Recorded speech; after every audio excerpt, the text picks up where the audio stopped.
Hello everybody, this is Rob and thank you for checking out R&B Reviews. I just got done doing my top best list of summer of 2012 and now I'm going to be moving on to my list of the disappointing and worst movies of the summer. Now, I did not see too many disappointing or bad movies this summer because I had to be kind of selective with going to the movies. I now have a job that does take up quite a bit of my time, and I do remember when Brendan and I first started this channel back in 2009, we were able to see quite a bit of movies every week, so instead of making two lists, I'm going to be combining them into one. Here's how it's going to be set up. 5, 4, and 3 are the 3 movies that disappointed me this summer, and 2 and 1 are the 2 movies that I really think were the worst of the summer. Now, I just want to point out that these disappointments, I'm not saying they're bad movies, but I was just expecting a bit more from them. Number 5 on my list, the first movie that disappointed me was Brave from Pixar. I was really looking forward to this one because it's the first Pixar movie in which the lead character is a young girl, and Pixar is known for setting the bar for making stories that make the audience feel a connection, and they're memorable, and for being creative. While I think Brave did create a connection with the emotional connection with the audience, I do think that it did not do well in the other parts. I do not think that the story was really as creative as Pixar's other films, and I think the characters, for the most part, were really not that memorable. I felt that the film, in a way, was a bit of a missed opportunity. I think the movie started out well with the daughter, Merida, and her mom disagreeing over how to be proper, but the movie turns into this standard fairy tale story over... And the movie did have some funny moments, and I really liked the leader of the clan voiced by Billy Connolly, and I really liked the film's themes, but I just felt like the film could have been, more epic. I mean, I felt that the movie, it's kind of like the movies that Disney themselves are churning out at the moment. Number 4, the second movie that disappointed me this summer was For Greater Glory, a movie that was given a limited release, and it came out at the time that the HS mandate was proposed and there were these religious liberty protests going on, so it definitely spoke to an audience. It's based on a forgotten historical event about the Cristeros War that happened from 1926 until 1929, when the people of Mexico went up against the Mexican government when the president wanted to ban open worship. Now, I was really excited that this event was going to be made into a film because I believe that it is a story that needs to be told.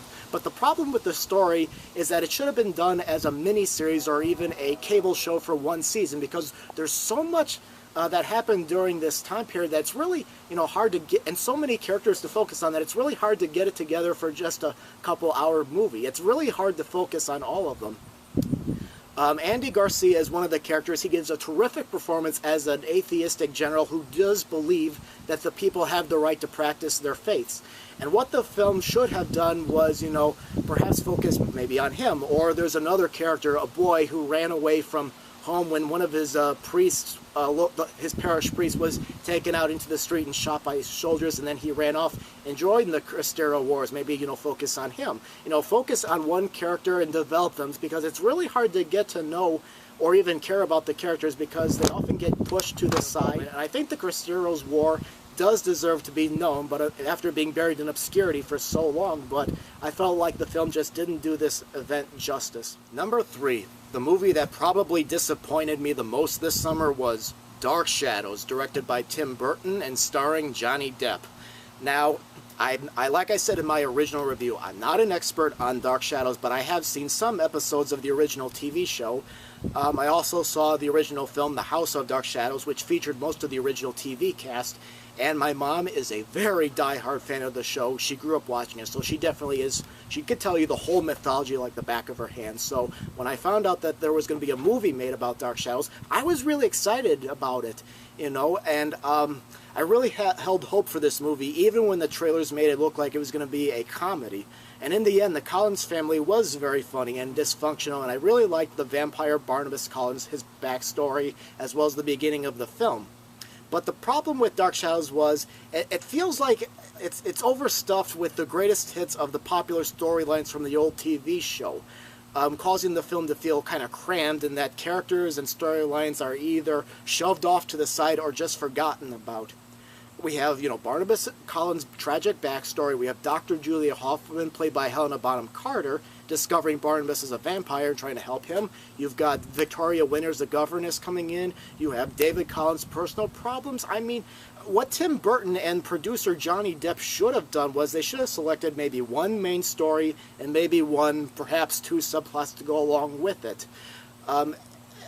Unlike the Avengers that opened the week before, the stories in here really don't tie in together, and the movie did have an awesome soundtrack to it, but I think, like, for example, if they were to make a story, like maybe have, Barnabas Collins be the main focus and kind of have David Collins kind of, since he's also having a hard time trying to fit in, maybe have a tie-in between those two characters. But overall, I just felt like the movie was rushed and it really didn't bring it, it was not always adding together. And I kept, during the last act of the movie, I kept saying, what the F, so many times, because it was like so much stuff was coming out of nowhere.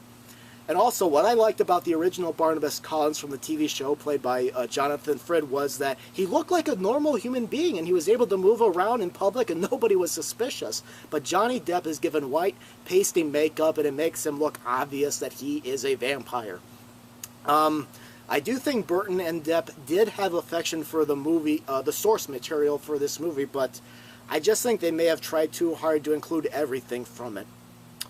Alright, now let's go on to the two movies that I thought were the worst from this summer. Number 2, The Watch. Now, I went to this movie and I expected a very fun, good time, and it looked like there was quite a bit behind it, but the movie ended up having very little laughs, and most of them were already in the trailers.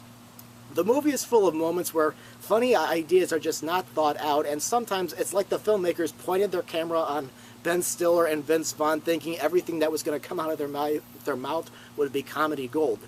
A complaint that audiences seem to be having with Stiller, Vaughn, and Jonah Hill is that they seem to be playing these same characters over and over again. I mean, it doesn't really bother me too much, but I mean, Jonah Hill, he plays a dangerous young adult that still lives with his mom, kind of like in the movie Cyrus, or more recently in 21 Jump Street. At times, it does seem like the actors are going through the motions, and here's my question. Why is British comedian Richard Ayoade in this movie? I mean, he's a writer and director and actor of more smarter TV shows and movies, including one called The It Crowd. So why he chose to make this his Hollywood debut, I honestly don't know. A lot of times it's like he's standing there not sure what to do, while Stiller and Vaughn are oftentimes dominating a scene. I do think this movie had potential, but I think it just relied too much on the stars to try and turn this mediocre script funny. Of course, there was reliance on repetitive crude jokes or just a predictable story, but overall, I just did not enjoy the movie. Number 1. Here's what I thought was the worst movie from the summer, and I know there's going to be some people defending this movie, but for me, it's Hit and Run, an action comedy written, directed, and starring Dex Shepard, and it also stars Kristen Bell. They play a couple on the run from Bradley Cooper's character because Shepard's character became an informer, ratted him out, and now he's after them. The movie was really not that funny. Oftentimes there were these long stretches where nothing, hilarious happened, and hardly any of the action scenes were fun to watch. The dialogue was expository and bland, and Shepard tries to do these dialogue routines with Kristen Bell that's supposed to be funny, but it really isn't. And the movie was just, the storylines were just all over the place. You have a gay police officer who has this device that can detect other gay people in the area. And there's also these painfully unfunny moments where, like, for example, in the trailer it shows that Bradley Cooper was sexually assaulted while he's in prison. Scene later on where Dex Shepard's character is trying to guess what ethnicity this assault guy was, and they're also the characters, they're not really all that interesting, and Tom Arnold's U.S. Marshal character is constantly forgetting to put his car in park only to have it, drive off. I mean, that gag really gets old really fast. I do think Dex Shepard and Kristen Bell made a believable couple, and I liked how the film started out, but it's just full of character inconsistencies, not all that memorable, and as I mentioned, I didn't think it was that funny. Alright, here's a recap of the movies that were on my disappointing and worst movies of the summer 2012. Number 5, Brave. Number 4, For Greater Glory. Number 3, Dark Shadows. Those were the 3, like I said, that disappointed me. And number 2, the worst movies were The Watch and Hit and Run. Alright, now I'm going to go ahead and open the comment box to you guys. If you want to tell me what you guys thought were the worst or disappointing movies from this past summer, or if you want to defend any of these movies or say that I was too hard on them, go ahead and do so. I do greatly appreciate it, and thank you very much for watching.